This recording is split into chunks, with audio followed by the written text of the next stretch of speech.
Ningizimu Afrika, Mzansi, sanibonani, nginibingelele kuphi nakuphi la enibukele khona-ke. Makuthi-ke usuku lakho lokuqala uyithola-ke uhlangana nalo mbukiso, ngicela ungalenzi iphutha kusekhala, subscribe kwi-channel, ulike i-video, ebese-ke uciphiza i-notification bell. Wenzelani?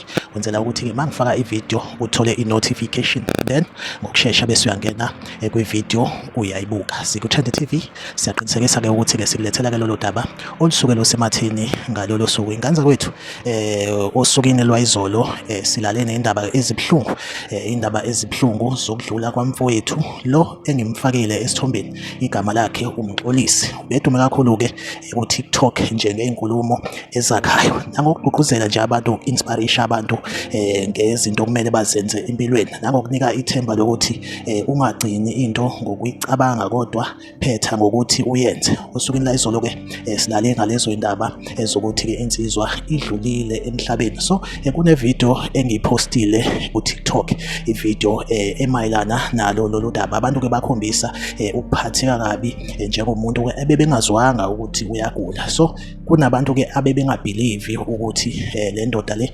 isishiyile emhlabeni. So kwase kuba khona futhi abantu ababuzayo ukuthi eze edlule emhlabeni yini imbangela yokushona kwakhe. So ingane zakwethu ngizodlulisa nje lokho ukuthi abantu abayibuzayo ukuthi eze eshone yini imbangela yokuthi adlule emhlabeni. Ingane zakwethu insizwa le kuthiwa-ke ibe nokuphathwa ikhanda nje isikhashana esincane then yase idlula emhlabeni. Abantu-ke babhiliva ukuthi okungenzeka ukuthi ithakathiwe njengoba-ke insizwa le ibikade inekhishi layo elibizwa ngokuthi-ke iSamora. Igama lakhe uSamora Mxolisi ngokwaka-TikTok. So abantu babhiliva ukuthi uthakathiwe. Yes, ubuthakathi bukhona, but at the end kumele sikhumbule ukuthi umuntu nomuntu ungokaNkulunkulu. uNkulunkulu yena ophatha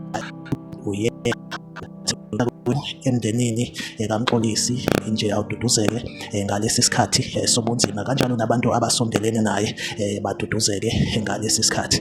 Like ivideo, subscribe ku-channel, uphinde ucommente kwi-comment section ungitshele ukuthi kuthini uphawula kwakho ngalolo daba. Siku-Trend TV ngizohleze ngikhona ngolethele indaba eyisematheni usuku nosuku. Asihlangabezane kwividiyo elandelayo.